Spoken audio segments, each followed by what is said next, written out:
Guys, video আমি শেষ পর্যন্ত বানিয়ে নিলাম। আইপিএল এখন চলছে। আইপিএলে যতগুলো টিম রয়েছে তার মধ্যে আমি আরসিবি এর ফ্যান। কিন্তু গতকাল গুজরাট ভার্সেস আরআর এর খেলা হয়েছে এবং ১৪ বছরের ছেলেটি যেভাবে স্কোর করেছে, মাত্র ৩৫ বলে ১০০ রান।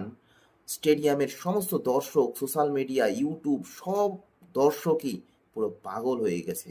শুধু ছক্কার পর ছক্কা স্টেডিয়ামে পার করে দিচ্ছে বৈভব সূর্যবংশী। মাত্র ১৪ বছরের এই ছেলেটি তার স্বপ্ন পূরণ করতে পেরেছে, কারণ তার ইচ্ছে ছিল ১০০ রান করার, সেটা সে করতে পেরেছে। কোচ রাহুল দ্রাবিড় তার জন্য উঠে দাঁড়িয়ে হাততালি দিয়েছে। বৈভব সূর্যবংশী জ্বলন্ত আগুনের মতন খেলেছে। আগামী দিনে বৈভব সূর্যবংশী ইন্ডিয়ান টিমের উজ্জ্বল এক নক্ষত্র তৈরি হবে গাইস।